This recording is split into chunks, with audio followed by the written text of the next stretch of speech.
Boa tarde a todos vocês que nos acompanham para a nossa live catequética. Que alegria podermos estar juntos nesta tarde para partilharmos um pouquinho, um bate-papo, uma conversa sobre esse tempo de pandemia, sobre a pós-pandemia, que também temos que já ir pensando e refletindo quais serão nossos caminhos, nossas metas, mas seja bem-vindo. Que alegria podermos estar juntos. Quero iniciar esse momento saudando Dom Vicente, bispo da Diocese de Jundiaí, e também saudando o nosso bispo aqui da Diocese de Votuporanga, Dom Moacir. Sou o Padre Roberto, estive na Diocese de Jundiaí há 2 anos atrás e vamos juntos partilhar um pouquinho essa tarde, com carinho, com um momento assim de fato, de partilha e trazendo presente aí reflexões, pensamentos. Eu acredito que não teremos muitas respostas, mas poderemos fazer muitas perguntas. Quero iniciar então com o nosso momento de oração. Eu penso que rezar faz um grande bem e vamos então nos colocar na presença de Deus. Em nome do Pai, do Filho e do Espírito Santo. Amém. Que o Espírito Santo nos ilumine, que nós façamos deste momento um momento da presença, da graça e do dom de Deus. Como palavra a nos iluminar, eu escolhi um trechinho do texto de Filipenses. Tendes em vós os mesmos sentimentos de Cristo. Penso que é uma palavra que nos chama de fato a nos configurar, a questionar a nossa experiência com Jesus Cristo e, ao mesmo tempo, a nos convidar à caminhada de discípulos. Então vejam, dessa forma a gente inicia a nossa live com a presença de Deus, com a presença da palavra e abertos, sobretudo, ao dom e à graça do protagonista da evangelização, que é o Espírito Santo. Tendo saudado os nossos bispos, quero agradecer ao Padre Erickson pelo convite. É uma grande honra estar conversando com vocês. Estamos além do tempo e do espaço, porque estou chegando na casa de muitos catequistas e aproveito para parabenizar. Obrigado, catequista. Você é dom para a igreja, você é uma grande bênção e, com certeza, esse ministério, quanto mais fecundo, quanto mais pautado no estudo, na reflexão, na busca, a gente tem uma catequese mais acertada. Obrigado pelo serviço, obrigado pelo dom, obrigado por ser esse transmissor da fé, iniciador na pessoa de Jesus Cristo. Vamos lá. O nosso bate-papo, ele vai durar aí um pouco mais de 1 hora e depois nós abriremos a perguntas. Então, tanto na página da Diocese, quanto também no meu perfil no Facebook, que os nossos catequistas da Diocese também estão acompanhando.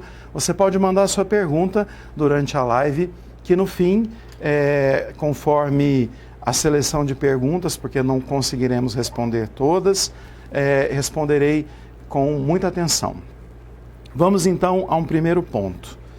O cardeal Martini, em um dos seus textos, escreveu um pedacinho que muito me chama a atenção para esse tempo de pandemia. O que distingue o cristão hoje é sua coragem. Uma coragem que provém da fé, porque ele sabe que Deus o conduz. Eu diria que, como pontapé inicial, nós somos chamados, de fato, a uma coragem, a uma fé firme, a nos enchermos de esperança. Porque vejam, esse tempo de pandemia nos pegou de surpresa. Não esperávamos que 2020 trouxesse tantos elementos que precisassem de uma revisão profunda, inclusive da nossa maneira de evangelizar. Da pandemia, eu gostaria primeiro que a gente se perguntasse: o que essa pandemia está nos ensinando? Porque vejam, uma das coisas que para mim é sumamente importante é nós percebermos que a pandemia nos mostrou que nós não somos tão poderosos assim, tão onipotentes assim, porque vejam, aquilo que inicialmente disseram que em meses seria resolvido, já são quase 6 meses que estamos aí aguardando uma vacina, uma resposta da ciência, mas ao mesmo tempo aprendemos o limite do ser humano. Aprendemos também que essa pandemia, ela não é só uma pandemia sanitária. Percebam que muitos outros problemas começaram a emergir a partir da pandemia. Por isso, Dom Joel Portela, em uma das suas lives, acabou propondo que a gente pensasse numa multipandemia, porque ela afetou a saúde, ela afetou a economia, ela afetou a dinâmica política dos países, ela afetou a religião também. Porque vejam, muitos de nós ainda não conseguiu nem voltar às missas dominicais, às nossas reuniões, às nossas formações, os nossos encontros catequéticos presenciais, tudo isso acabou sendo tirado de nós sem muito tempo de respirar, sem muito tempo de entender, sem muito tempo para perceber. Então é uma pandemia que na verdade se tornou multipandemia porque nos fez repensar várias coisas. Aí de repente as nossas crianças não puderam mais ir à escola, estão todas dentro de casa, as famílias também não estavam preparadas, muitos pais com uma dificuldade enorme de conciliar trabalho, conciliar as tarefas e atividades dos filhos. Então vejam, essa multipandemia mexeu muito com a nossa vida, mexeu muito com o nosso estilo de vida. E uma das coisas que eu tenho certeza que mais nos feriu foi o pedido do distanciamento ou até do isolamento. Somos pessoas comunitárias, somos pessoas afetivas, e aí de repente não podemos mais abraçar, não podemos mais cumprimentar, não podemos mais estar juntos, porque é tempo de cuidado, é tempo de resguardar-se. E percebemos que mesmo assim, essa pandemia, essa doença progride. A quantidade de mortes nos faz pensar quantas e quantas famílias em luto, tristes porque perderam pessoas queridas, e muitas vezes a gente escuta, nem velório eu posso fazer. Então vejam, a pandemia mexeu também com a nossa análise da realidade, mexeu também com o nosso emocional, mexeu também com o nosso psicológico. E daí a gente entende que é um tempo que faz com que cada um de nós repense o jeito de ser, a maneira de agir, repense a própria vida. Por isso aqui acabamos nos encontrando com limites, desafios, relações líquidas. Vejam que de repente tudo fugiu do nosso controle e houve uma grande exigência. Precisamos ficar com o essencial. Isso inclusive para nós, igreja. O que seria o essencial? O que não poderia faltar de maneira alguma? O que nós percebemos que ficou uma lacuna? Porque vejam, a gente às vezes, em tempos de pandemia, de multipandemia, em que temos que nos avaliar, a gente percebe que algumas coisas, inclusive na nossa fé, precisariam estar melhores. Eu sempre me pergunto que, de fato, esse momento tem mostrado quanto a iniciação é importante. Porque pessoas iniciadas não perderam a fé, não perderam a experiência com Deus. Sofreram, estamos sofrendo, mas com certeza o diferencial, o sentimento de pertença fez com que muitos mantivessem a identidade cristã e ao mesmo tempo pudessem se manter com esperança, com fé, com caridade, que são pontos essenciais nesse tempo de pandemia. Então vejam que daí, quando a gente fala em repensar os nossos valores, nós estamos dizendo, inclusive, de perceber onde nós não estávamos. Um exemplo disso é o meio digital.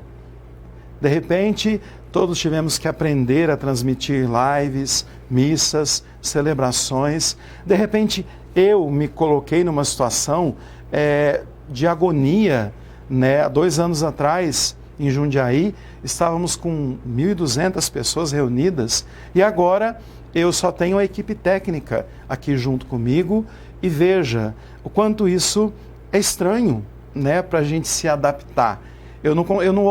Porque a gente sempre, quando está falando, a gente tem algumas pessoas que a gente olha nos olhos. Eu não tenho olhos para agora fixar a minha mensagem, a minha fala. Então vejam, a gente teve que se redescobrir, a gente teve que criar, a gente teve que reinventar para nos manter unidos e em comunhão. E que bonito o desafio, que bonito que nós fomos aprendendo que é possível se manter em comunhão, mesmo que a gente esteja fisicamente distante. Vejam então que eu não preciso ficar falando muito do tempo da pandemia, porque vocês sabem, né? Vocês sabem até mais e melhor do que eu quantos elementos nós tivemos que nos renovar e nos refazer. E aí vem sempre aquela pergunta, né? O que seria esse novo normal? Até quando a gente vai ter que seguir tanto protocolo? Como vai ficar daqui para frente? Quais serão aí os nossos sonhos, os nossos desafios? Enquanto catequista, o que é um encontro de catequese? Precisa da presença física? Basta, de repente, um contato pelo WhatsApp? É um encontro de catequese? Então, muitas perguntas foram surgindo. Mas a pandemia está nos ensinando que precisamos ser melhores, que precisamos crescer na nossa experiência com Deus, que precisamos, na verdade, de um novo impulso. Por isso, eu diria que a coragem é um elemento fundamental e essencial. Mas vejam, eu não vou me prender muito à pandemia, porque já é uma leitura que a gente está até um tanto quanto desgastado de ouvir. Eu quero falar de uma luz muito bonita no tempo da pandemia, que foi o Diretório Geral da Catequese, e quero conversar um pouquinho com vocês sobre a pós-pandemia. Falamos um pouco de foco, falamos um pouco do essencial. O que vai ficar de essencial para a nossa experiência de fé depois desse momento? Um momento que eu escuto várias pessoas dizerem: nunca imaginei que viveria um momento tão difícil, tão complicado e tão doloroso na minha vida. Vejam que então, em meio a essa pandemia, uma notícia boa veio. Já estava em elaboração há um bom tempo o novo Diretório Geral para a Catequese. Tivemos 2 antes desse, e esse novo diretório, ele vem para nos ajudar a repensar um pouco a nossa caminhada e, ao mesmo tempo, reafirmar de forma muito interessante o quanto nós, Catequese do Brasil, o quanto nós, catequistas, temos lutado por essas causas. Eu quero começar trazendo presente considerações e destaques do diretório. Eu quero começar por aí. Então, um primeiro ponto, uma consideração que temos que trazer presente. Esse Diretório Geral para a Catequese, ele não marca nenhuma ruptura, ele não marca nada muito diferente do que vínhamos caminhado. Por isso, nós podemos dizer que o diretório ele tem como fonte e referência continuidade. Ele é continuidade de vários documentos que já tratavam desse assunto. É continuidade do diretório anterior, é continuidade da Catequese Renovada, um texto de 83, assinado pela Conferência dos Bispos, é continuidade do Diretório Geral de 97, ele é continuidade do Diretório Nacional de Catequese. Então vejam, nós estamos falando de um texto que vai nos representar medo ou vai nos representar uma caminhada diferente. Não, ele vem reafirmar muitas coisas. Um dos elementos mais interessantes é que também ele vem encharcado, cheio, com muitos elementos do pontificado do Papa Francisco. Porque vejam, se nós formos pegar uma das nossas referências, nós vemos lá Aparecida, em que o Papa Francisco foi um dos redatores. e ajudou a organizar o documento. Depois a eleição do Papa, sínodo para a nova evangelização, em que a catequese saiu da congregação para o clero e foi para o conselho da nova evangelização. Vemos que daí vem a alegria do Evangelho, Evangelii Gaudium. E a Evangelii Gaudium passou a ser um indicativo para a caminhada da igreja. E esse diretório tem muito da Evangelii Gaudium. Portanto, nos é algo muito próximo, porque desde o documento de Aparecida, nós temos insistido muito no discipulado, na experiência com Cristo, em tantos e tantos elementos que, com certeza, a gente traz aí em mente, que é referência de Aparecida, que foi parar no sínodo, que com o Papa Francisco veio para Evangelii Gaudium. Outras referências que é muito interessante é que, como eu já disse, há uma comunhão muito grande com a nossa caminhada do Brasil. Lendo o diretório e assistindo lives, da nossa equipe da CNBB, do Grebicat, lá eles insistem muito em dizer o quanto há de comunhão e o quanto nós estamos caminhando conforme o propósito do diretório.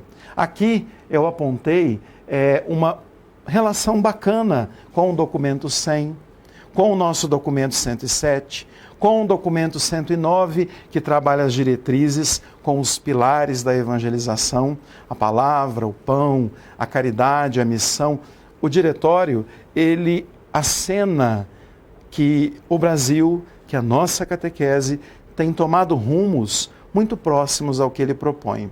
Daí eu destacaria alguns elementos que se aproximam muito. A conversão pastoral, que tanto nos está sendo pedida, que é uma conversão pastoral de linha missionária. Um outro ponto é o projeto da Igreja nas Casas, vamos falar um pouquinho disso, de voltar para os pequenos grupos, de estar nas casas, da experiência de fato de pequenos grupos para serem acompanhados, para serem iluminados pela palavra. E ao mesmo tempo, podemos dizer que um elemento também que aparece bastante é o pedido de um projeto concreto de iniciação à vida cristã, com itinerários batismais, itinerários para catequese com criança, adulto, itinerários para catequese matrimonial, tudo isso a partir de percursos. Vejam que então, podemos dizer que o Diretório Geral de Catequese confirma um primeiro ponto: a catequese é ação eclesial, brota da igreja, é evangelização e, de fato, está a serviço da iniciação à vida cristã.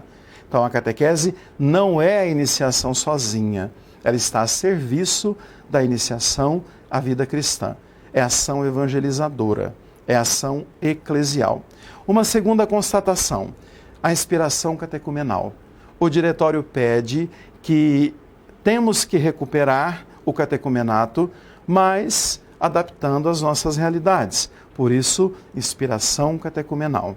Uma terceira constatação: a palavra de Deus surge na sua centralidade, trazendo presente Sagrada Escritura, magistério, tradição, os catecismos. Então vejam, a palavra de Deus, ela precisa estar no centro da ação evangelizadora, que não é para transmitir conteúdos, mas experiência com Deus, experiência de fé.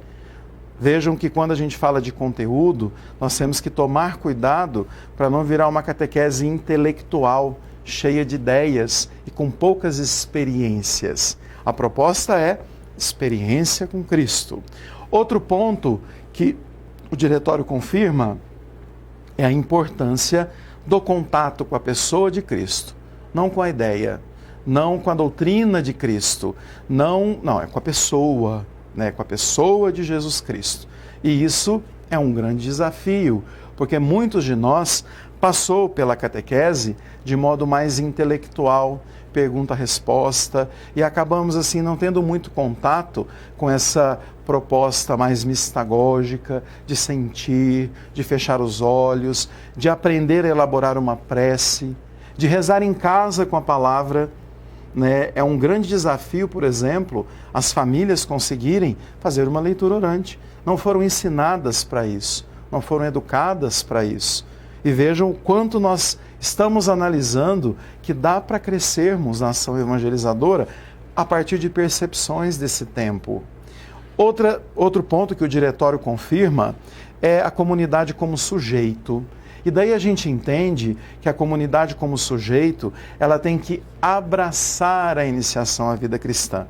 Ela é meta, local, objetivo. A comunidade é onde acontece a iniciação, onde o discípulo vai viver a sua caminhada discipular. Portanto, vejam, no diretório, o capítulo vai dizer que a comunidade é sujeito da catequese, é sujeito da iniciação à vida cristã. Isso é muito bonito, porque nós temos que entender que a catequese não consegue fazer, sobretudo, um trabalho orgânico se não houver uma comunidade inteira empenhada na iniciação à vida cristã. Outro ponto é a catequese mistagógica e querigmática. 2 pontos que eu vou tratar melhor adiante, mas precisamos ter clareza. O anúncio da pessoa de Jesus. Um anúncio que tem que ser feito, refeito, encantar, reencantar as pessoas, precisa vir com grande força na nossa catequese. E ao mesmo tempo, o querigma e a mistagogia, que além de tempos do processo, são fios condutores, são metodologias, ou seja, o querigma precisa perpassar toda a catequese e a mistagogia deve ser a nossa maneira de evangelizar. O que é a mistagogia? É esse mergulho no mistério. É você levar o outro a conhecer, não por teorias, mas por experiências. É desbloquear o mistério. É abrir o outro à presença de Deus. Então, quando a gente fala de uma catequese mistagógica, estamos falando de uma catequese que favoreça ao outro a experiência com os ritos, com os sinais, com os gestos, com aquilo que é nosso, os símbolos, com tudo aquilo que nos faz mergulhar em Deus e sentir a sua presença. E por fim, eu diria que outra grande referência é, mais uma vez, insistir na importância de uma organização para a catequese com adultos que tenha eficácia. A gente, às vezes, é muito eficiente nos programas, nos planejamentos, mas acabamos pecando porque a nossa eficiência não leva à eficácia. Eu diria que o grande caminho é pensarmos na eficácia para uma catequese com adultos que seja querigmática, que seja mistagógica, que seja missionária, que leve o outro à pertença, que leve o outro ao encontro com Cristo e com a comunidade. Daí, uma outra referência que eu acho muito interessante é quando a gente olha a natureza da catequese no diretório. Tem todo um capítulo que trata desse assunto e muito me chamou a atenção, porque a gente fala de natureza, método, objetivo, finalidade da catequese, e vejam que no número 71 do novo diretório vai dizer que a natureza da catequese é iniciar na vida cristã, é tocar a vida, é fazer com que o outro experimente a Deus. Então não é simplesmente transmissão de conteúdo, é experiência de fé, é encontro com Deus. Então, ao falar da natureza da catequese, nós temos 4 elementos que poderiam nos ajudar a avaliar a nossa ação evangelizadora no âmbito da catequese. Primeiro, catequese é iniciação à vida cristã. Segundo, a catequese precisa favorecer a experiência com Jesus Cristo, contato, amizade, intimidade com Deus. Terceiro, a catequese deve gerar no catequizando, no catecúmeno, um sentimento de pertença, ou seja, a catequese forma para a comunidade. Por isso a comunidade é o local e ao mesmo tempo a meta da catequese.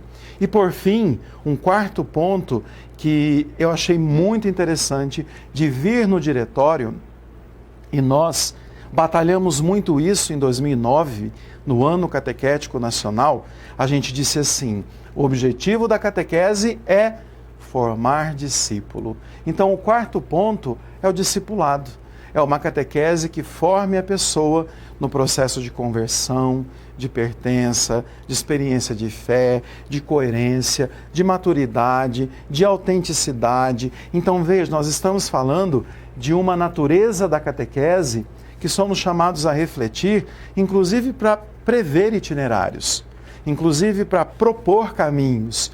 Se a gente não tem muito objetivo, a gente, na verdade, não sabe onde vai chegar.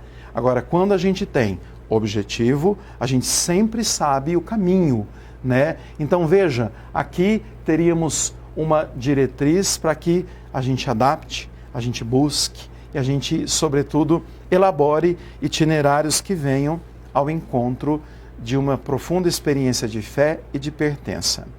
Vejam que agora eu gostaria de dizer também de algumas exigências que o diretório propõe. Fazer uma pausa aqui, estamos com mais de 200 internautas nos acompanhando. Que bom, né? Que bom as nossas dioceses em comunhão conosco e ao mesmo tempo se abrindo aí à formação. Deus abençoe.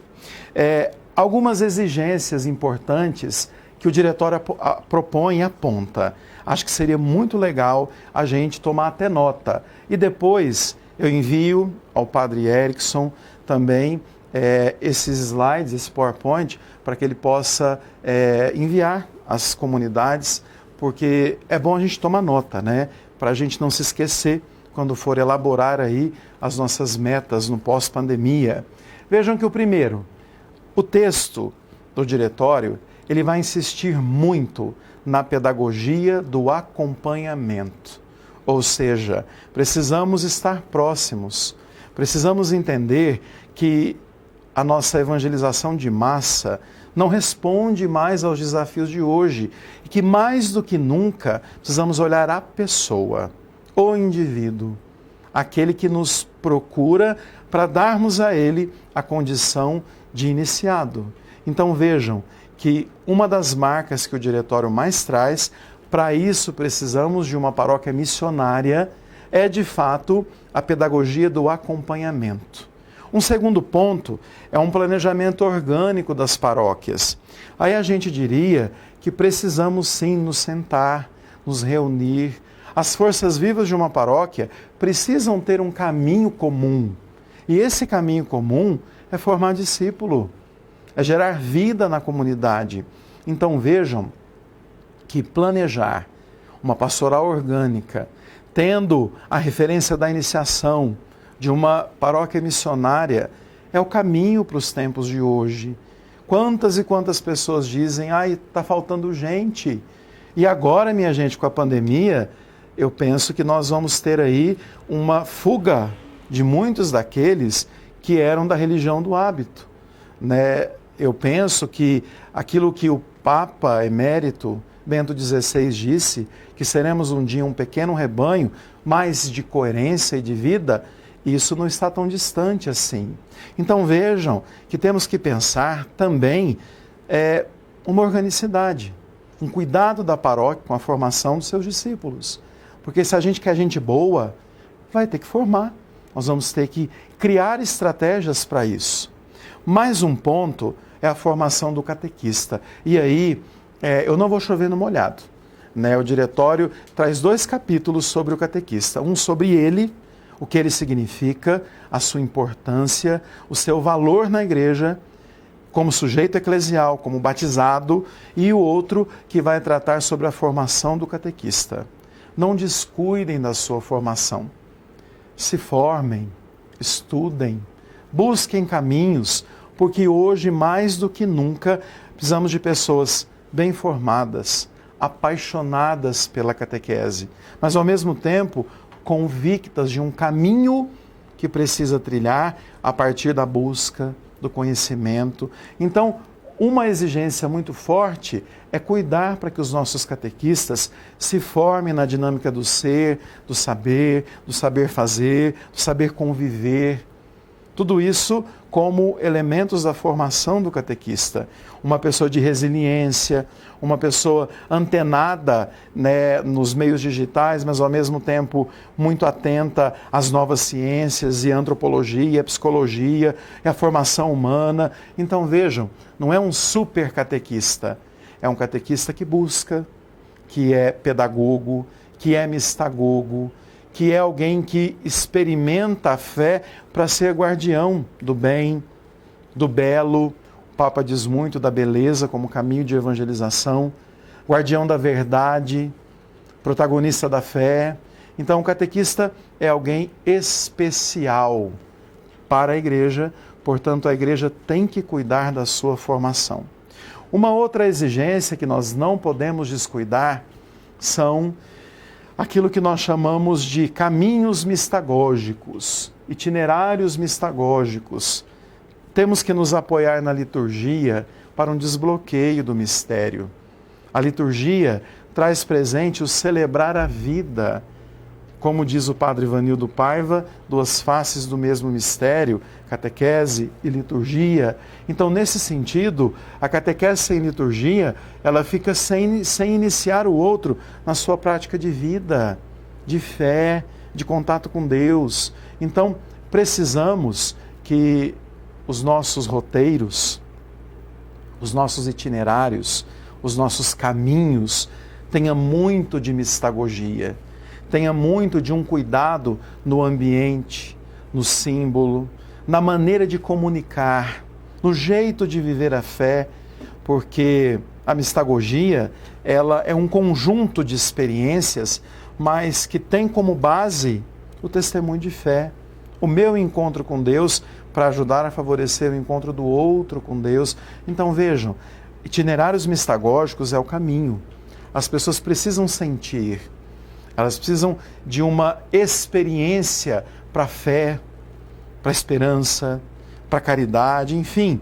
O que eu estou dizendo, e no fim eu vou apontar, é que nossas comunidades precisam ser mistagógicas. Nossas liturgias precisam ser mistagógicas. A nossa catequese e os nossos catequistas precisam ser mistagógicos. Esse é um desafio e valeria a pena aí uma reflexão bem mais alargada da mistagogia. Depois, o querigma na vida e na boca. Esse é um grande desafio. O que é o querigma na vida? Eu tenho que falar para mim primeiro. Jesus me ama, deu a vida por mim. É grande o amor dele por mim. O evangelho desse fim de semana já é Jesus narrando a sua paixão e nos chamando a ser discípulos. Então vejam, é muito amor. E a partir daí, quando eu entendo esse amor, eu tenho que comunicar primeiro a mim, me encantar, estar, sobretudo, cheio deste querigma para depois anunciar oportuna e inoportunamente, em cima dos telhados, em todos os lugares, com a vida que Jesus morreu, ressuscitou, nos ama e nos chama à salvação. Então vejam que essa experiência querigmática precisa de um grande embalo aí na nossa expressão catequética. A formação missionária, que eu já disse a vocês, até para que hajam os ministérios da iniciação, precisamos de uma paróquia missionária, em estilo missionário, com uma experiência de anúncio bem realizada. E por isso nós vimos considerações, dados importantes, vimos aí algumas exigências do diretório. Agora, vamos para um terceiro momento, que eu acho que vai ser um momento que a gente mais vai poder, dialogar com algumas sugestões, com algumas dicas para esse momento. E após pandemia, como será? Nós não sabemos quando esse tempo vai passar. A gente sabe que ele vai passar. Como na vida, tudo passa. Mas vejam, e aí, o que nós faremos? O que a gente pode começar a pensar? Porque para alguns a pandemia tem servido para estudar, para se estimular, para se motivar. Para outros, a pandemia virou distanciamento, inclusive da fé, né? Acabou assim gostando da ideia de ficar em casa, já não se preocupa mais, parece que ser catequista já não tem mais muito sentido. Então, alguns elementos vão precisar de uma reflexão profunda nossa. Como nós vamos retomar as atividades? Como os nossos catequistas vão se comportar a partir de agora, né? Qual será, na verdade, a dinâmica para o pós-pandemia? Aqui eu vou começar lendo mais um pedacinho do Cardeal Martini. Olha que interessante o que ele diz. Precisamos tirar cinzas de cima das brasas. Estamos com bastante cinza, por sinal. E precisamos juntar as pessoas para que soprem sobre as brasas. E então as brasas acendam de novo e ardam a igreja. Vamos ler isso de novo. Precisamos tirar as cinzas de cima das brasas. E precisamos juntar as pessoas para que soprem essas brasas, reaqueçam novamente e façam a igreja arder. Penso que esse seja um grande caminho para iniciarmos essa conversa do pós-pandemia. O pós-pandemia vai precisar de uma igreja muito atenta à pessoa humana. Quantas crises de ansiedade, de depressão, de angústia, que vocês estão acompanhando. Quantas pessoas sofrendo. Alguns escritores chegam a dizer que a pandemia está se assemelhando a um período de guerra. E no pós-guerra, o que a gente tem que fazer no pós-guerra? Seria uma pergunta relevante. No pós-guerra, a gente precisa ser gente, a gente precisa olhar nos olhos, a gente precisa cuidar das pessoas, precisamos ajudar a reconstruir aquilo que, na verdade, em nós se despedaçou com o sofrimento, com a dor, com as perdas. Eu acredito que todos nós conheçamos alguém que tenha perdido alguém, ou na nossa própria família, alguém infectado que não resistiu à força da Covid-19. Então vejam que eu diria que uma das nossas maiores referências é viver a igreja do cuidado, da atenção, do diálogo, do amor encarnado, do contato, da relação. As pessoas estão carentes de contato, estão carentes de relação. Era muito bom quando a gente tinha um tempinho de sentar, de reunir, de bater papo. E isso também nos foi tirado. Então vejam, uma dica muito importante é sermos pessoas. Lembrar que o outro traz em si uma quantidade de dores que a gente não sabe. Então, é hora de uma igreja que mais do que nunca viva essa pedagogia do encontro, essa pedagogia da proximidade.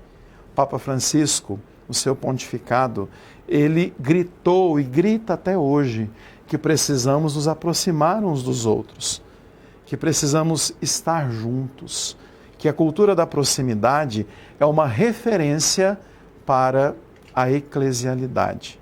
Olha que bonito. Então, é hora de vivermos de fato a cultura do encontro.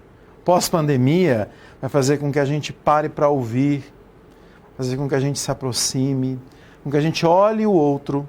Isso será muito importante na catequese, na evangelização, nos encontros catequéticos, olhar a pessoa, aproximar-se, cuidar, ser irmão, ser próximo. Um outro ponto que eu diria é nós assumirmos de fato uma radicalidade da espiritualidade.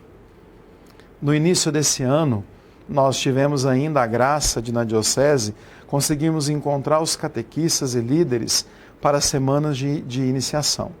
E uma das perguntas que eu fiz, e gostaria de fazer para você também, quantos retiros no ano você consegue fazer?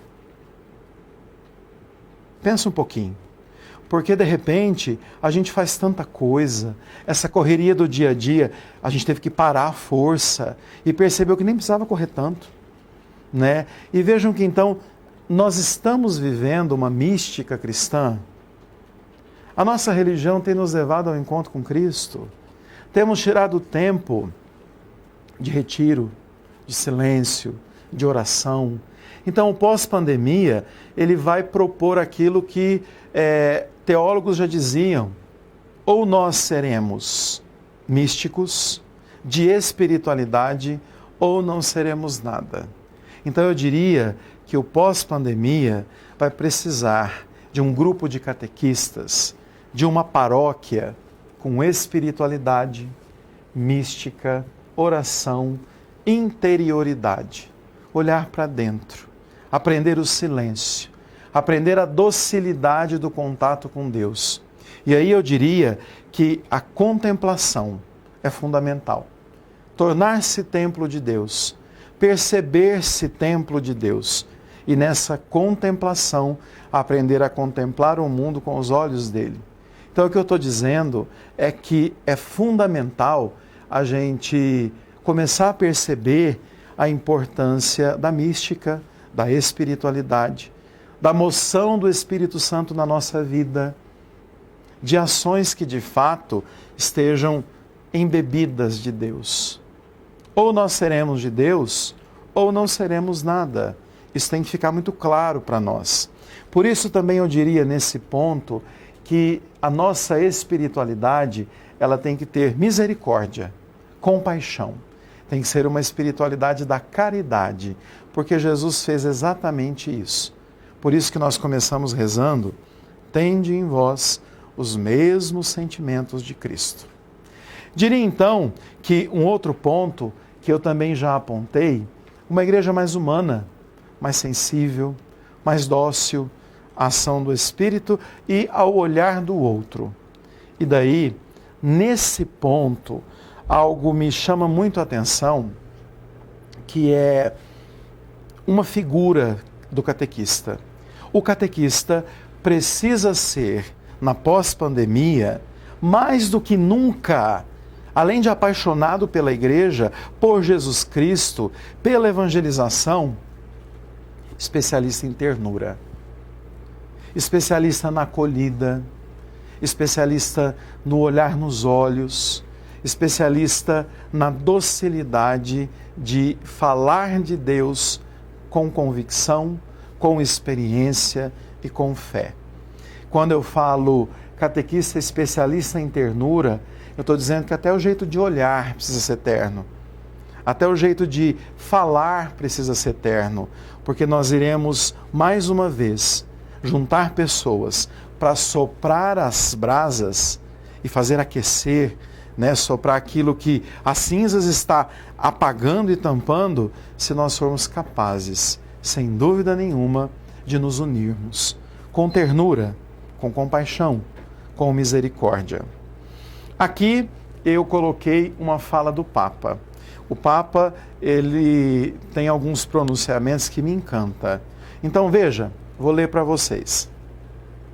Convido a renovar a sua vocação de catequista e colocar toda a sua criatividade em saber estar próximo de quem sofre, tornando realidade uma pedagogia da presença.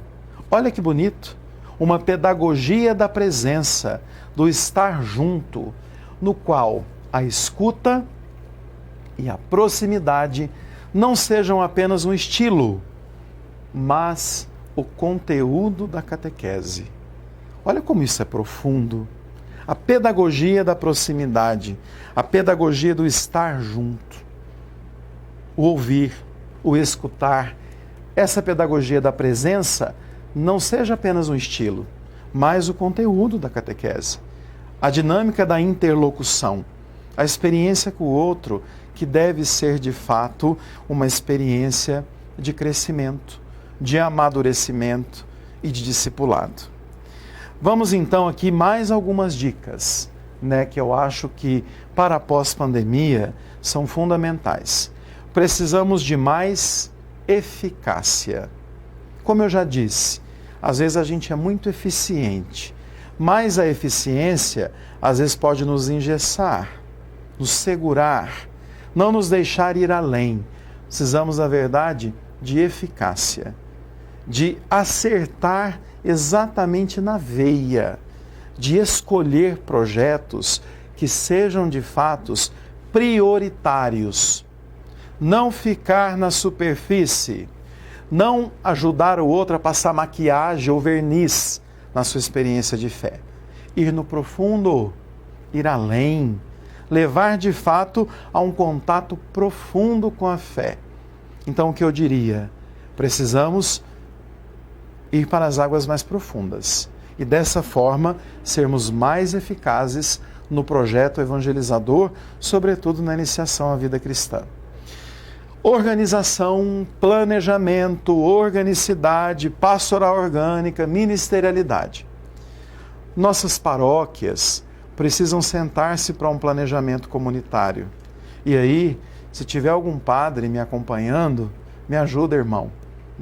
O quanto a gente precisa cativar os nossos padres, os nossos amados presbíteros, para essa comunhão nas comunidades, para que as nossas equipes se juntem e formem de fato uma igreja ministerial, capaz de cuidar do discípulo, de levá-lo a uma experiência de fé. A paróquia hoje não pode ser vista engavetada. Isso o documento 100 já dizia. Cada um na sua gavetinha. Ela precisa de uma evangelização, mas com comunhão. Escolha uma ou duas metas e cumpra. Eu penso que não seja tão difícil assim a gente começar a falar de comunhão. E para isso, o diretório propõe que as dioceses tenham a comissão de iniciação à vida cristã. Aí eu diria, que bonito. O Estudo 97 falou isso, depois o Itinerário de Catequese falou isso, depois temos também o documento 107 falando isso, e agora o Diretório-Geral da Catequese reafirma isso. Isso me encantou. As dioceses precisam ter uma comissão diocesana de iniciação para pensar de forma orgânica liturgia, catequese, batismo, familiar, juventude, todos juntos traçando um projeto diocesano de iniciação à vida cristã. É um desafio, mas ao mesmo tempo o Diretório-Geral confirma isso. Diz que esse é o caminho quando aponta lá no último capítulo as estruturas para a catequese. Ao mesmo tempo, precisamos voltar para casa. A irmã Penha, em uma live de formação, falou isso. A casa tem sido uma referência muito bonita para a nossa evangelização agora. A casa como local do encontro, a casa como experiência de fé, a casa como um pequeno grupo que se reúne para a oração. Mas vejam, voltar para casa é ao mesmo tempo pensar em dar estrutura para as famílias. Voltamos para casa, mas eu não sei se a família estava pronta para isso. Voltamos para casa, mas não sabemos muito bem como é que a família está lidando com isso no seu cotidiano. Voltamos para casa, mas não voltamos para casa numa perspectiva de fé. Por isso que eu digo que o distanciamento pode ter gerado no coração de muita gente isolamento, fechamento. E nós vamos ter que trabalhar um pouquinho isso. Voltar para casa é assumirmos uma evangelização de pequenos, de poucos, mas com profundidade. Mas ao mesmo tempo, amparando a família, sustentando, dando estrutura para que ela de repente perceba a grandeza de rezar em casa. Uma das minhas maiores preocupações, quando começou a pandemia, era de fato dar suporte à minha comunidade enquanto padre. E vejam que eu percebi de forma muito evidente, as pessoas não conseguem não têm muita assim clareza de que elas podem rezar sozinhas, de que a palavra de Deus, lida em família, tem uma força muito grande. E às vezes eu percebia que para rezar, ou tinha que estar na televisão, ou tinha que estar numa live da paróquia, ou tinha que estar, na verdade, sendo orientado por alguém. Então eu penso que nós temos que voltar para casa para ensinar nossas famílias a rezar, para dar uma estrutura. E o diretório vai dizer, numa evangelização para a família, com a família, na família, esse suporte precisa ser dado. Não que a família vá substituir o catequista. A família é testemunho, o catequista é evangelização, e assim por diante, né? Cada um tem o seu papel e, na verdade, quando a gente olha e lê, nós precisamos mais do que nunca de catequistas sensíveis, atentos, para também ajudar as famílias a serem esse testemunho, esse alicerce, essa marca tão bonita da evangelização. Vou tomar um pouquinho da água, um segundinho. Então, minha gente, a família precisa assumir o seu papel, a comunidade precisa assumir o seu papel e a catequese precisa assumir o seu papel. Vejamos que aí, essa tríade, cada um, na verdade, tem a sua marca, tem o seu local, tem o seu espaço, mas se todos nos unirmos, com certeza, a comunidade vai ser o local e o sujeito, a família será a igreja doméstica e a catequese eclesial e evangelizadora para a iniciação. Penso que esse assunto nós teremos que aprofundar bem melhor, né, em outro momento, mas trazendo presente que a família precisa de amparo, de ajuda, de iniciação. E por fim, eu diria que uma outra dica seria o encaseirar a palavra. Um biblista também do Sul usou esse termo, encaseirar a palavra.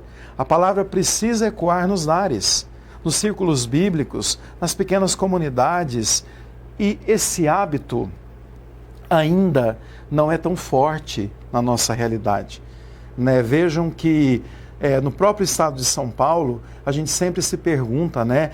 Quando a gente toca na caminhada catequética, a gente tem aí passos que a gente vai percebendo. Agora, na caminhada bíblica, a gente tem muito a crescer.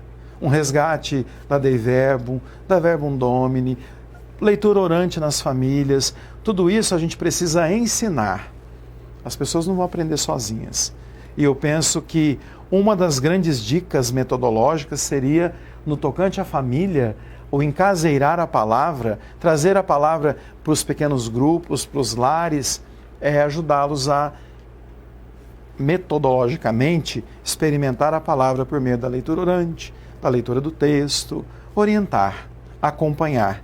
Mais uma vez, a pedagogia do acompanhamento, que a irmã Cida Barbosa tem falado muito. Quase todas as lives da irmã que eu tenho visto, ela insiste muito nisso, numa formação discipular e, ao mesmo tempo, na pedagogia do acompanhamento da igreja. Depois, o catequista apaixonado pela palavra ajuda, né, o catequizando e as famílias a também apaixonar-se pela palavra. Vamos agora a alguns temas específicos. Como eu disse a vocês, tanto o querigma quanto a mistagogia eu iria retomar. Como dica importante, querigma. O que é esse querigma? O querigma é o anúncio fundamental da fé que leva à experiência com Deus, que conduz à salvação. Esse querigma, ele precisa ser o fio condutor da catequese e da evangelização. Tem que ser feito, refeito, anunciado, reanunciado, quantas vezes for preciso. Mas o que eu diria? Primeiro, nós temos que fazer a vivência do querigma. Fundamental isso, né? É o querigma para mim, aquilo que eu disse lá atrás. É o querigma na minha vida, é o querigma na minha história. Cristo é, de fato, o Senhor da minha vida. Eu o amo porque eu já entendi que Ele me ama. Então, o querigma precisa começar em casa, né? O anúncio tem que ser para mim primeiro. O Senhor me ama. A minha experiência com Deus faz com que eu busque ter os mesmos sentimentos dele. Eu desejo me configurar a ele. Eu quero ser discípulo. E o discípulo não é alguém fechado, pronto. O discípulo está em processo. Uma das marcas do discipulado é a processualidade, a dinâmica e o crescimento. Aí, eu diria para vocês, eu tenho clareza do querigma na minha vida.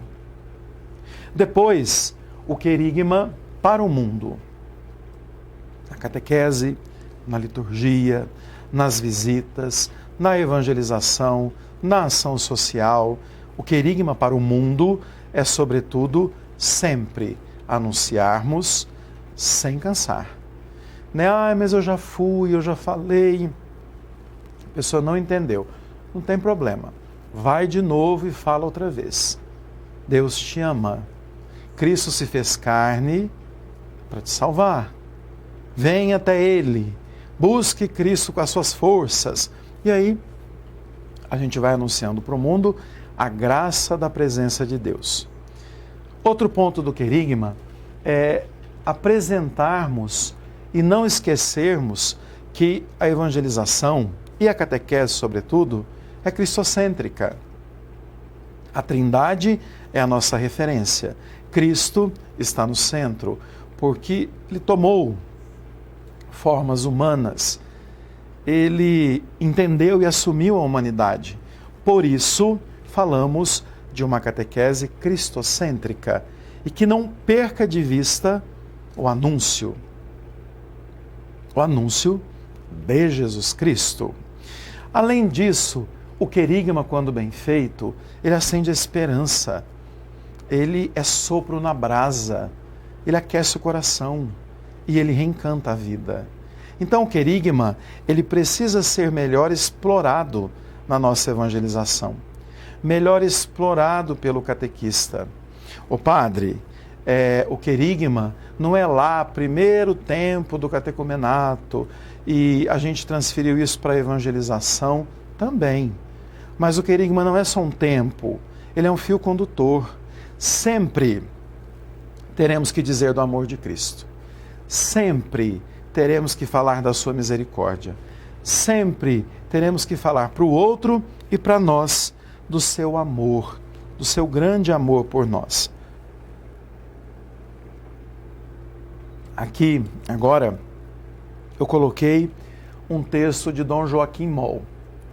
A igreja que renuncia o querigma perde o seu poder de convocação. Perde sua capacidade de mobilizar, de estimular, perde a participação. Então nós temos que trazer como marca da evangelização, mais do que nunca, nesse tempo de pós-pandemia, onde muita gente perdeu a esperança, onde muita gente está machucada, está ferida. O querigma precisa vir com força. Então vejam, a igreja que renuncia ao querigma perde o seu poder de convocação. Não atrai, não chama. Por isso, perde sua capacidade de mobilizar, de estimular a participação. Então fica aí para a gente pensar essa parte de um texto de Dom Joaquim Moll. Aí o Papa, vamos a mais uma fala do Papa. O Papa sempre acaba nos ajudando na nossa reflexão. Então olha o que o Papa vai dizer. Catequistas, isso é para a gente, tá? Me incluo no meio porque sou catequista há 23 anos, apaixonado por isso. Catequistas, Jesus não diz, ide e se virem. Não. Jesus disse, ide e eu estou convosco. Essa é a nossa beleza e a nossa força. Se nós partimos, se saímos para levar o seu evangelho com amor, com o verdadeiro espírito apostólico, com coragem e sem medo, ele caminha conosco, nos precede, é o primeiro sempre. Então o nosso ministério, e isso está lá no início do diretório, ele parte da revelação, ele parte do próprio mandato de Cristo. Ide e fazei discípulos.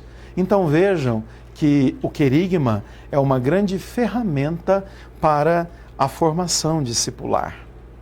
Além disso, eu gostaria que a gente pensasse um pouquinho, nesse momento, a diferença entre iniciação e sacramentalização. Durante muito tempo, e isso até na formação de muitos padres, na formação de muitos de nós, estava escrito que o sacramento resolvia os problemas.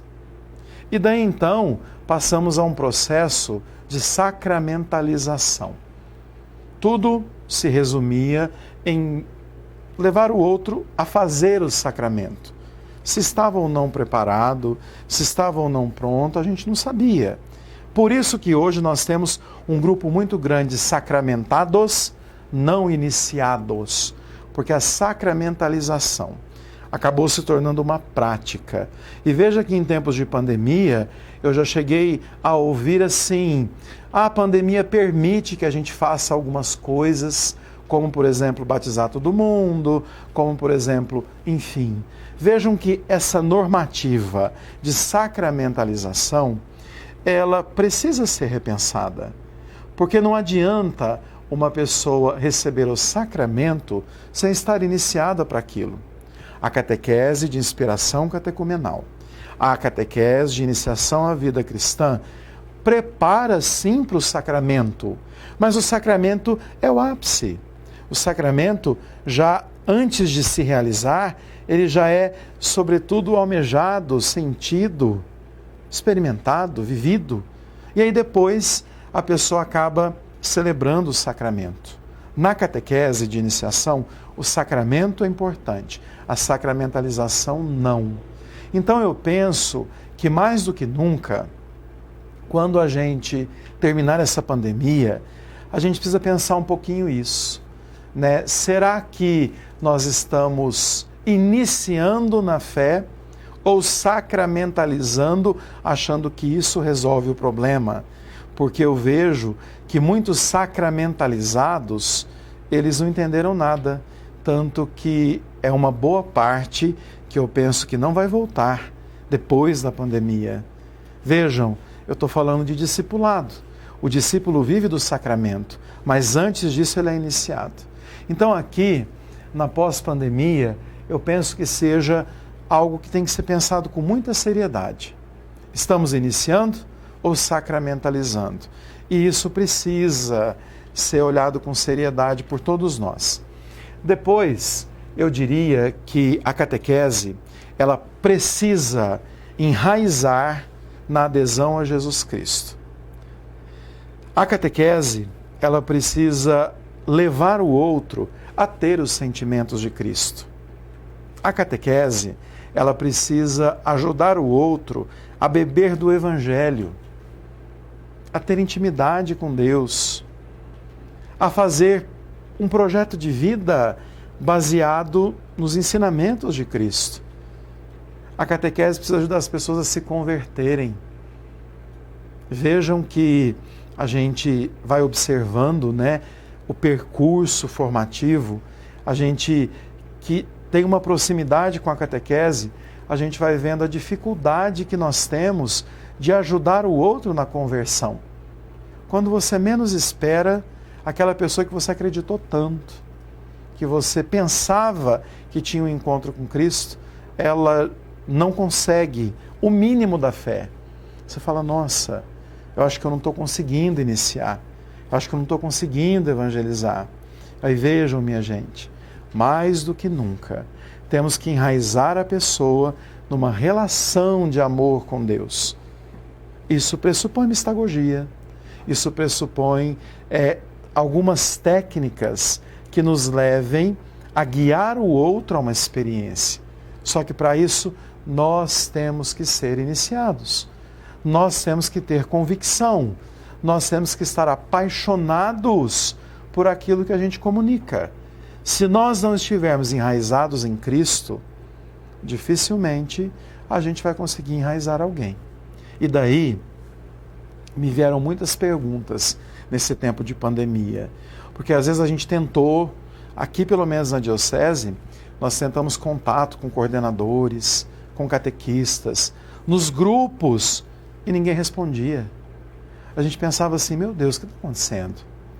As pessoas estão escondidas, estão desencantadas, estão entristecidas, ou, na verdade, o enraizamento a Cristo está só relacionado às atividades que elas exercem. Porque uma pessoa tem que estar enraizada em Cristo nos momentos de alegria, de trabalho e também de dor. Se a pandemia nos pediu distanciamento, ela devia nos aproximar porque somos o corpo de Cristo, para um bem, para um projeto. Mas a gente acabou se esbarrando em algumas percepções que nos deixaram preocupados. Então, enraizar a pessoa em Cristo para uma profissão de fé com a vida.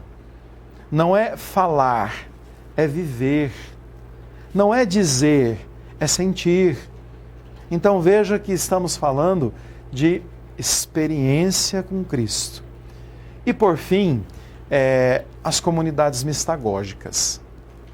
Quando a gente fala de comunidades mistagógicas, nós precisamos de uma mistagogia mais explícita, seja nas liturgias, seja nos espaços celebrativos, seja no canto litúrgico, seja no silêncio da assembleia.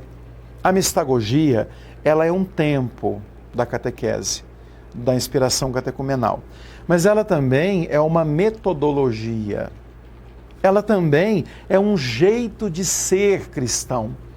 Aí eu diria que o discípulo hoje, ele precisa ser um mistagogo. O catequista hoje precisa ser um mistagogo, porque até no jeito dele falar, ele precisa evocar o agir de Cristo. Até no jeito dele se expressar, dele se dirigir, dele se comportar diante do ambão. Tudo isso demonstra se ele tem de fato um desbloqueio do sagrado. A mistagogia tem tudo a ver com o sagrado. O sagrado que precisa ser desbloqueado no outro.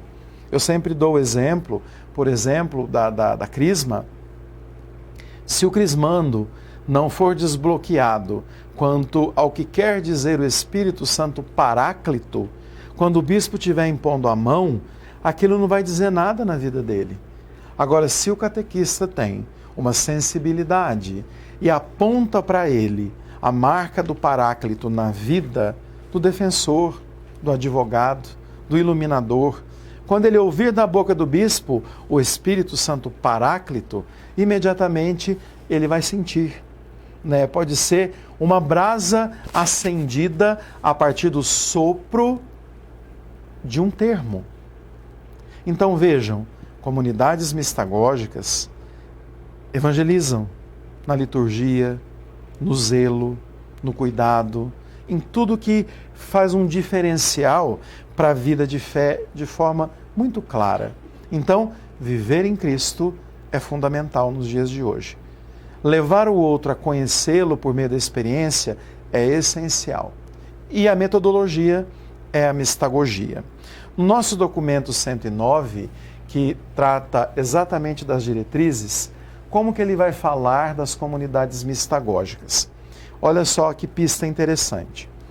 Nossas comunidades precisam ser mistagógicas, que levem ao sagrado, que desbloqueiem o mistério, que cuidem do acendimento da vela até a dispersão dos fiéis, que tenha clareza do simbólico, do ritual, do sentido do Círio Pascal, do sentido do que nós estamos celebrando.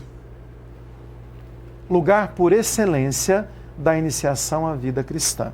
Então, os bispos da CNBB entenderam que a mistagogia é, na verdade, uma experiência que a comunidade vive para iniciar. Preparados para favorecer o encontro com Jesus Cristo e que esse encontro se faça e se refaça permanentemente. Então, isso quer dizer que a nossa experiência com Cristo não se dá de forma completa uma única vez.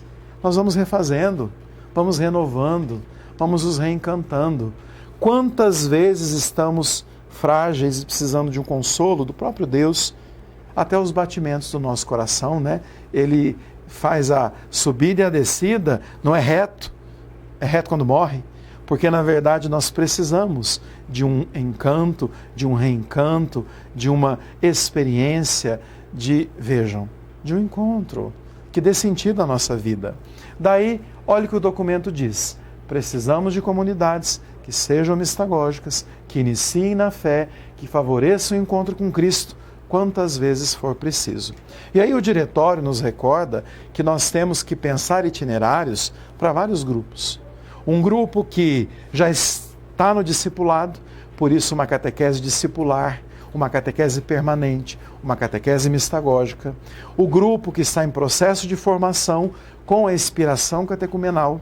E um grupo que já foi sacramentado, mas não iniciado, que precisa viver um processo de encontro ou de reencontro com Cristo. Daí vejam que, ao falar de comunidade mistagógica, estamos falando que isso não é só para o catequista, deve ser para todos, para o animador, para o leitor, para o ministro da Eucaristia, para o padre, para os coordenadores, para o bispo, para todo mundo. Porque, na verdade, a mistagogia passa a ser uma metodologia de envolvimento e de mergulho no sagrado. Na Evangelii Gaudium, também existe uma outra dica interessante. Iniciação mistagógica, que significa duas coisas. Olha o que o Papa diz, né, na sua Alegria do Evangelho. Primeiro, a necessária progressividade da experiência formativa, na qual toda a comunidade intervém. Então, daí é muito interessante quando a gente percebe a importância da formação, mas não uma formação teórica, inclusive para as lideranças, mas uma formação mistagógica e uma renovação e uma renovada valorização dos sinais litúrgicos, símbolos, gestos, tudo isso é como marca daquilo que é nosso. Veja, há uma diferença muito grande em você trazer presente a água, né, bonita, expressiva, e um pano azul simbolizando a água. O que é símbolo? A água. Então, alguns elementos só para a gente entender. O acendimento da vela é muito diferente quando a vela já é acesa como celebração ou, de repente, só com fósforo lá, sem nada, conversando ainda, sem muita importância. Tudo aquilo que nós carregamos de sentido sagrado vai fazer com que o outro experimente a Deus. Então, daí a gente entende o que seria, na verdade, comunidades mistagógicas. Vamos agora, então, para a conclusão desse nosso momento, né, para a gente poder abrir para as perguntas. Eu comecei falando: tende em vós os mesmos sentimentos de Cristo. E isso é muito importante. Ter os sentimentos de Cristo é, na verdade, se configurar, viver a fé, experimentar, se encantar, né? Fazer com que o reino de Deus cresça, se expanda e seja expressão na vida, no sentir, no ser, no agir. E, por fim, né, eu retomo aquilo que eu escrevi do Cardeal Martini. O que distingue o cristão hoje é a sua coragem. Coragem, catequista. Coragem, coordenador da diocese. Coragem, coordenador da paróquia. A gente precisa superar os desafios, romper as dificuldades, acreditar que o Espírito Santo é o grande protagonista da evangelização e que, se nós fizermos a nossa parte, com certeza Deus fará dele. Então, coragem, criatividade, ser destemido, encher-se desse anúncio, dessa experiência, eu diria que é fundamental para os dias de hoje. Vejam então, o que vai distinguir o cristão é a coragem. Uma coragem que provém da fé que é experiência, que brota do encontro com Cristo, que é colocada por Deus no nosso coração para ser cuidada e amadurecida. E por fim, nos enchemos de coragem, porque sabemos que Deus nos conduz. Catequistas, tenham a alegria de soprar as brasas. Catequistas, não se desmotivem. Estamos num tempo em que, de fato, fomos surpreendidos, mas nesse tempo, vamos renovar a nossa fé, vamos nos encher de Deus, vamos aprimorar o nosso ser catequista para voltarmos a olhar nos olhos os nossos catequizandos, cheios de esperança, como protagonistas da fé, do amor, da esperança, da caridade, porque, sem dúvida nenhuma, como guardiões da beleza, do bem, das virtudes, temos nós que sempre ter coragem, soprar as brasas e fazer com que a igreja arda em Jesus Cristo. Eu queria deixar então essa mensagem. Acreditem, né? Penso que mais do que nunca a gente precisa seguir uma receitinha nesse tempo de pandemia. Primeiro, vou dizer todos os dias o querigma para mim mesmo. Deus me ama, caminha comigo, está no meio de nós, não vai me abandonar. Segundo, oração, oração e oração. Terceiro, vamos aproveitar para nos formar melhor e sermos cada vez mais catequistas conscientes e protagonistas. Agradeço o desafio. Para mim, mais do que uma reflexão e um bate-papo, foi um desafio nesse meio digital, né? Com certeza temos que nos adaptar, nos readaptar, e vejam que foi um grande desafio que, com certeza, Deus nos abençoou para que pudéssemos juntos refletir. Agora, nós vamos passar para a fase das perguntas. Acho muito importante isso. Agora eu vou convidar a Vanilda para que venha até aqui e me ajude com as perguntas. A Vanilda acompanhou, né, a live, foi acompanhando, ela e a equipe técnica, eu agradeço na pessoa do Leandro, já toda a equipe, foi acompanhando as perguntas que vocês fizeram. Queira Deus que eu consiga responder, mas vamos então às nossas perguntas. Obrigado, Vanilda, seja bem-vinda. Obrigada, Padre, por essa oportunidade de estar aqui contigo e te ouvir falar para nós catequistas, né, com tanto entusiasmo, e a gente percebe na tua fala a alegria de ser catequista conosco. Então, uma primeira pergunta, né? Eu vou começar assim pela pandemia. A pandemia nos distanciou propriamente de tudo, Padre. Antes desse momento que agora nós estamos vivendo, nós tínhamos um comportamento todo diferente, acelerado. E agora estamos parados. O que o senhor pode nos orientar para um retorno cheio de entusiasmo, para que a gente não caia naquela, tá bom do jeito que tá? Importante. Eu penso que eu posso retomar agora a brasa, né? Então nós vamos ter que juntar as pessoas de novo. É um desafio. Deixar que o Espírito Santo sopre, porque ele nos leva onde quer. Aproveitar para repensar um pouquinho a nossa prática, mas junte um pouco e sopre a brasa para aquecer o coração e a igreja. Junte mais um pouco e sopre a brasa, porque eu tenho certeza que o desafio vai ser grande. Falando, Vanilda, com padres de outras dioceses, com padres amigos, a impressão que nós temos de que, de fato, vai ser um desafio o retorno é muito grande. Mas nós temos que, primeiro, rezar e confiar a evangelização ao grande protagonista, que é o Espírito Santo. E, ao mesmo tempo, se for 3, se for 4, vamos soprar a brasa, vamos mostrar o rosto. Depois vamos juntar mais 4 ou 5 e vamos fazer a evangelização acontecer. Porque, de fato, as pessoas precisam do nosso testemunho, precisam que a gente, cada vez mais, apaixonados por Cristo, apaixonemos outras pessoas. O que eu espero, Vanilda, é que as pessoas não tenham perdido a paixão por Jesus Cristo. Às vezes elas estão... Alegria, né, Padre? E nem alegria. Às vezes elas estão só quietinhas. Eu quero acreditar que elas estão quietinhas devido a esse distanciamento, mas um distanciamento que não gelou o coração, né? Então, e se gelou, vamos começar a soprar a brasa para que esse coração derreta e você perceba o quão importante é o seu papel na evangelização e na igreja. E se precisar, não tenha medo de dizer, eu vou necessitar de me reencantar. E aí nós teremos que ter, na verdade, uma carta na manga para reencantar as pessoas. Penso que esse seja um grande caminho para começarmos. Vamos ter que juntar as pessoas de novo e soprar a brasa juntos. Tirar a cinza, né? E Tirar soprar a as cinza. brasas.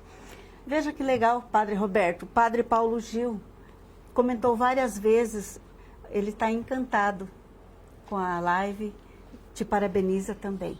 Padre Paulo, um abraço, que alegria. Foi seu aniversário essa semana, né? Abraços em Deus. Tem também a Andréia Canassa, ela está preocupada como mudar a mentalidade das famílias e até de muitos catequistas, Padre Roberto, que ainda vive uma catequese só de sacramentos. A grande preocupação. A Andréia, me parece que ela é de Bitinga. É que fez escola conosco, né? Andréia, seja bem-vinda, um abraço. Andréia, esse é um grande desafio, porque de fato, por muitos e muitos anos, esse foi o nosso caminho. Os pais procuravam a catequese e já perguntavam quanto tempo, né? Quando que vai ser a primeira Eucaristia? Quando que vai ser a crisma? Parece que a catequese não tinha um objetivo senão o sacramento. Aí nós estamos entendendo e nós vamos ter que formar a comunidade, formar as famílias, que a catequese ela é muito mais ampla do que isso. Ela é eclesial, ela é para formar discípulo, ela é para favorecer a experiência com Cristo, para gerar sentimento de pertença. Às vezes a grande falha nossa foi não ter conseguido gerar, nos que são pais hoje, um sentimento de pertença à comunidade. Porque aqueles que pertencem à comunidade entendem a ideia de percurso, de processo, de entregas, de itinerário. E a gente esbarra sempre no sacramentalismo. Eu penso que vai demorar um pouquinho, mas nós temos que lançar as sementes. A gente sempre conversa, né? A gente não pode perder a esperança nem desanimar. Temos que lançar a semente e acreditar. Acreditar que um dia, nem que não sejamos nós que vamos colher os frutos, mas nós lançamos as sementes. Né? Agradeço a sua participação e não desanime. Fale sempre, ajude sempre. E eu ainda repito, o diretório tem uma boa parte falando da família e fala dessa catequese na família. Nós temos que dar suporte à família. Né? A família, ela está um pouco perdida. E agora ficou ainda mais visível isso, porque ninguém esperava que teria que conviver debaixo do teto 24 horas por dia. Então veja, o caminho é evangelizar. Nós somos, às vezes, um pouquinho lentos para despertar, mas eu tenho certeza, Ele está no meio de nós. O Espírito Santo é o protagonista. Vamos adiante que Deus há de nos ajudar. Nós temos também uma preocupação do Edson Freitas, que ele quer saber, né? Como aplicar a catequese aos nossos catequizandos e o que falar para eles e o que partilhar. Mas eu acredito, padre, que já foi respondido quando você disse que é a partir da comissão diocesana, né? É lá que ele vai buscar a fonte para estar. Sim. A gente, eu acho que ele está pedindo itinerários, roteiros, caminhos, isso com certeza cada diocese, com a sua comissão, deve pensar e elaborar. Por ora, há muitos materiais com leitura orante, há materiais que são bons e indicados, ouçam sempre a equipe diocesana. A equipe diocesana estuda, está preparada e, na verdade, vai ajudar a indicar caminhos. Então, perceba que, de repente, hoje tem uma imensidade de publicação. Mas eu diria que as publicações mais valorosas são aquelas que levam em conta o querigma como fio condutor, tenham a leitura orante e seja de metodologia mistagógica. Eu penso que esse seja o caminho. né? Então perceba isso. Agora, conteúdos, itinerários e roteiros, isso, claro, a CNBB já tem uma proposta, mas cada diocese tem que elaborar aí a sua conforme a sua realidade. Acho que é isso, né? Nós tivemos outras pessoas também que estão preocupadas com o que falar, com o que passar para a meninada. Várias pessoas falaram isso, mas a resposta seria essa mesma, né, padre? Porque é a partir da equipe diocesana que vai ser desenvolvido o trabalho. Agora, nós temos aqui, é tão bonito ver catequista falar isso, né? Eu achei lindo. Ela chama Cirlei, a menina. Ela disse que ama tanto a catequese e o senhor, padre, é o culpado disso, desse amor que consome. E sem catequese ela não saberia viver. Ela disse que deve isso a você. Que bom, agradeço, Cirlei. Eu acho que é a Cirlei que fez parte da nossa equipe da Vicária de Rio Preto. Né? Evangelista. Cirlei, evangelista. Um forte abraço, Deus abençoe. Agora, outra pergunta, padre. Nem todos os catequistas tiveram uma catequese querigmática. Hoje, a proposta da igreja é que a catequese se inicie com o querigma. Como nós, catequistas, né, já há mais tempo, né, devemos nos preparar para essa nova proposta da igreja? Eu acho que aquele roteirinho que eu passei para vocês é muito válido. Então, o querigma é um tempo, só que é o fio condutor da catequese e hoje da evangelização. A gente entende por querigma o anúncio da pessoa de Jesus. Então, primeiro, nós vamos ter que anunciar para nós. Esse é um grande caminho. Depois, nós vamos ter que entender que na catequese de evangelização, na catequese com adulto, na catequese com jovem, nós temos que, durante todo o seu percurso, ir falando sempre, mais uma vez, novamente, de Jesus Cristo, da salvação, do encontro com Ele, daquilo que Ele causa na nossa vida, que é o sentido.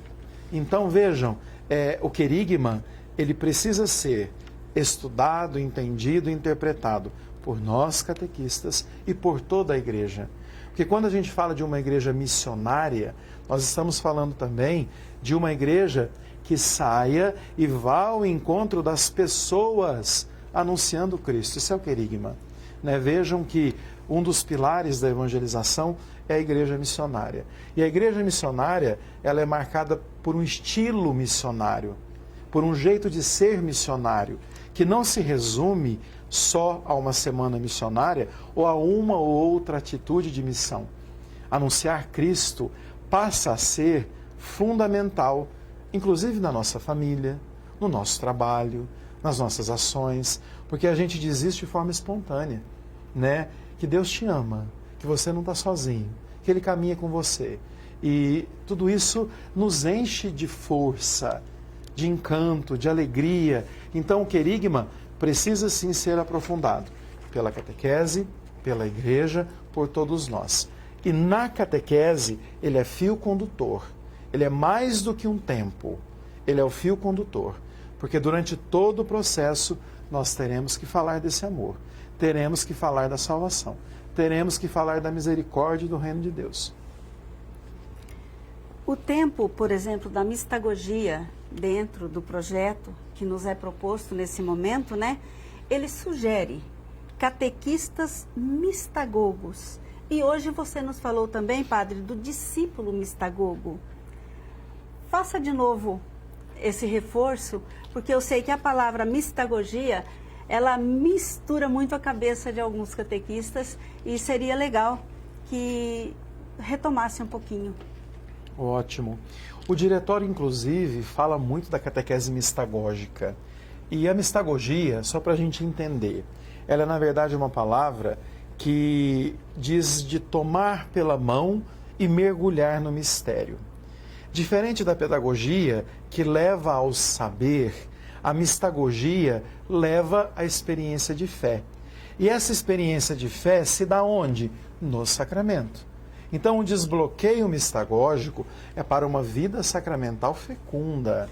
Vejam que a liturgia se baseando muito em toda essa experiência simbólica, ritual, gestual, orante, ela é uma referência muito importante para a mistagogia, seja a liturgia missa, seja a liturgia dos demais sacramentos. O que a gente precisa entender que um jeito mistagógico de ser é, na verdade, nós começarmos a ter técnica, que é uma metodologia de levar o outro a ter clareza daquilo que ele está celebrando, não de forma conceitual.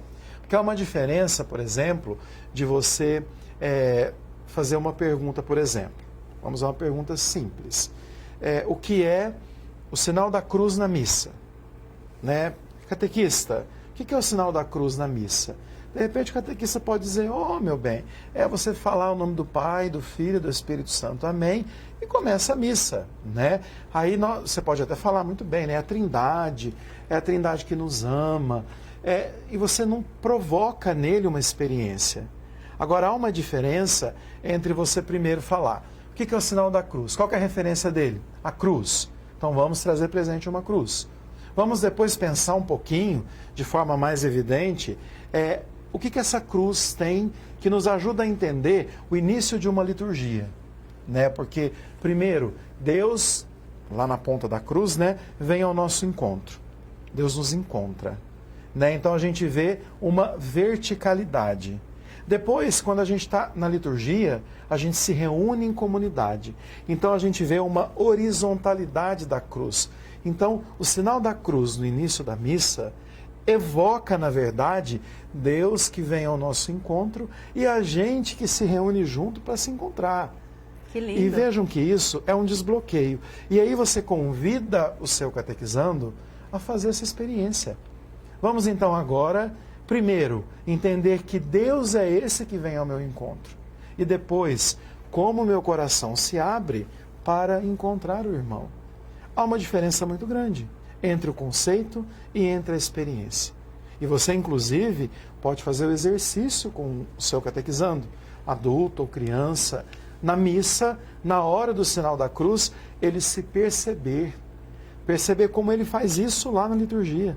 Porque, de repente, é algo tão mecânico e ninguém falou para nós da grandeza desse gesto que a gente nem percebe. Então, vejam, um catequista mistagogo, ele cuida desses detalhes. Ele vai tentar levar o outro a uma experiência com o sagrado, com o transcendente. Porque o sinal da cruz nos chama a experiência com Deus e a experiência com a comunidade. Eu acho que dá para entender assim, não dá? Sim. E isso, não só o catequista, mas uma comunidade inteira.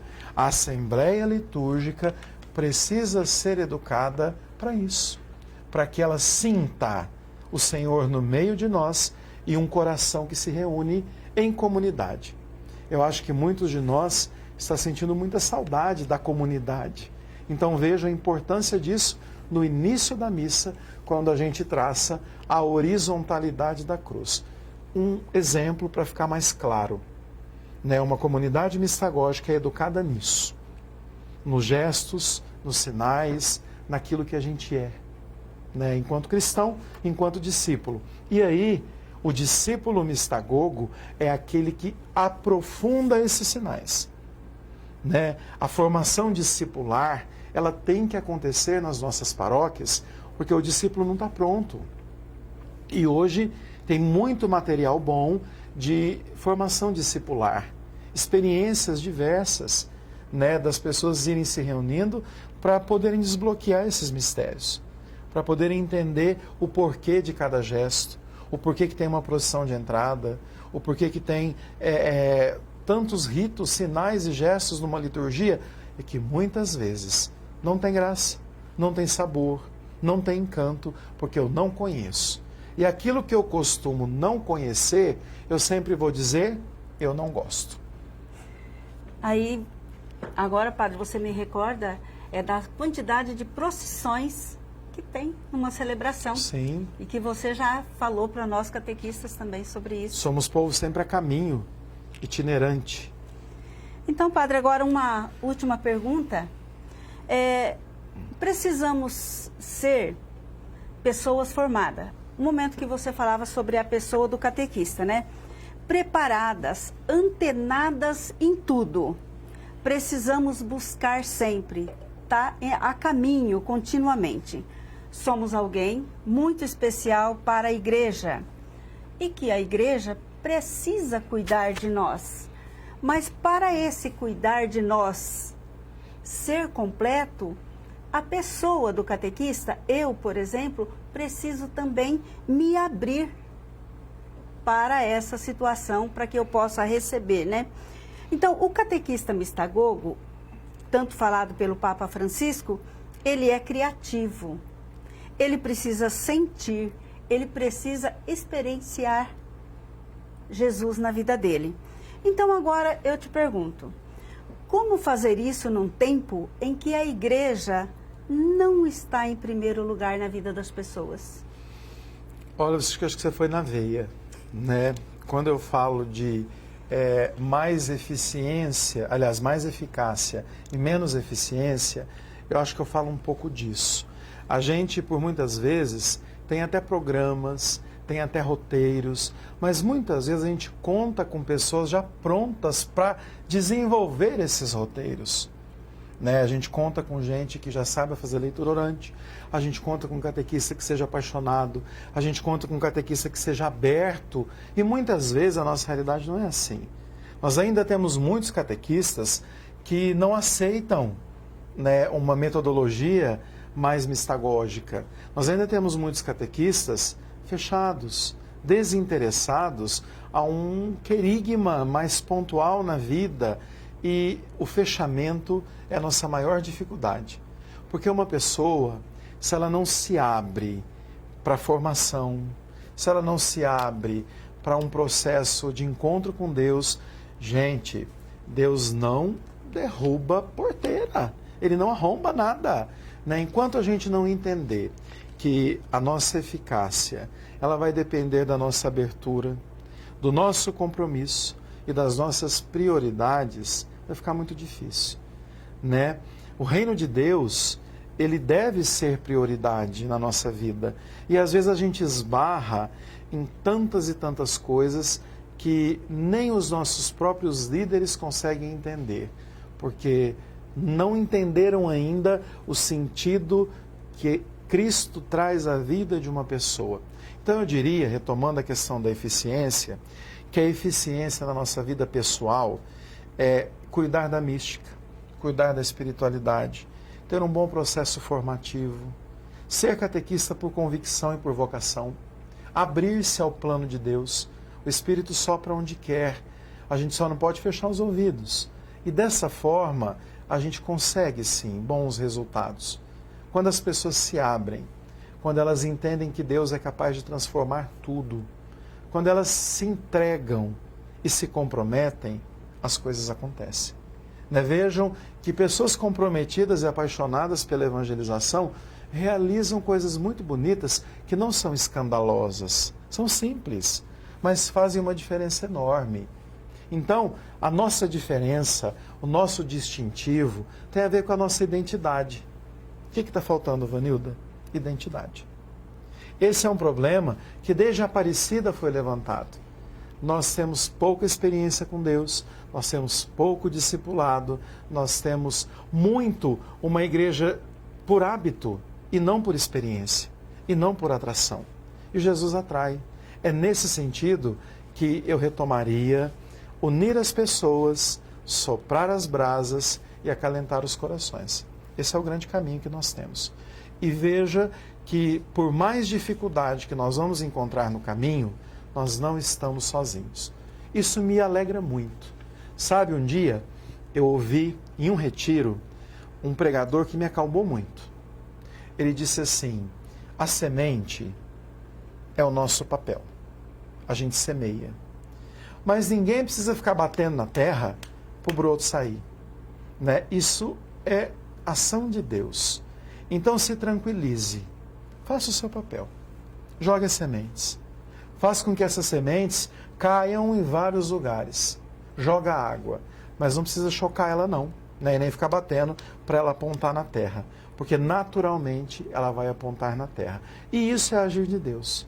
Quando a gente evangeliza, abre o coração, é terra fértil. Semente caiu, dá broto, dá fruto e a gente vê esse fruto se multiplicar. Então, esse é o caminho. E na pedagogia do cuidado, do acompanhamento, mais do que nunca, eu diria aos coordenadores e às coordenações, que também é nosso papel. Cuidem dos catequistas, não deixem eles dispersar. Aproveitem os momentos de encontro para rezar também. Às vezes a gente gosta tanto de passar informações e não reza. Rezem juntos. Soprem as brasas de mãos unidas, clamando a Deus que tudo vai dar certo. Eu me encho de esperança. Desde o começo da pandemia, eu me enchia de esperança em dizer: Deus está conosco. Isso vai passar e nós sairemos mais fortes, mais lapidados e com saudades do abraço, da comunhão, do encontro catequético e da vida comunitária. Então penso que esses sejam os caminhos, que são caminhos urgentes para hoje. A pedagogia do cuidado e da proximidade vai ter que ser um foco para a gente criar resiliência nas pessoas. Estamos vivendo um momento de muita dor, como eu disse, comparado à guerra. E o pós-guerra precisa de cuidado. Então vamos nos cuidar. Mas que essa guerra não nos faça perder a alegria. E nem a esperança. E nem a esperança. E nem a fé. E nem o amor à catequese.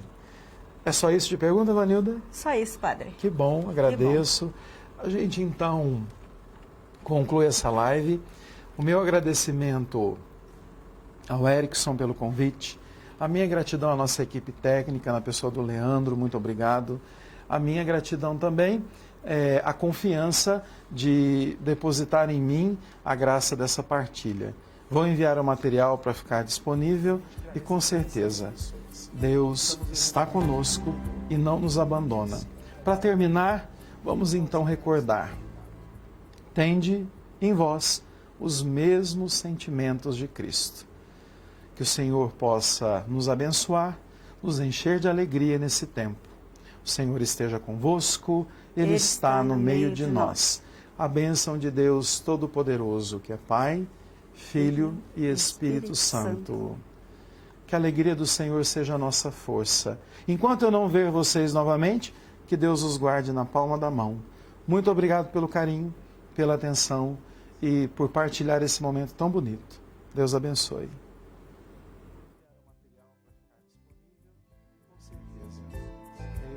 Está conosco e não nos abandona. Para terminar, vamos então recordar: tende em vós os mesmos sentimentos de Cristo. Que o Senhor possa nos abençoar, nos encher de alegria nesse tempo. O Senhor esteja convosco, Ele está no meio de nós. A bênção de Deus Todo-Poderoso, Pai, Filho e Espírito Santo. Que a alegria do Senhor seja a nossa força. Enquanto eu não ver vocês novamente, que Deus os guarde na palma da mão. Muito obrigado pelo carinho.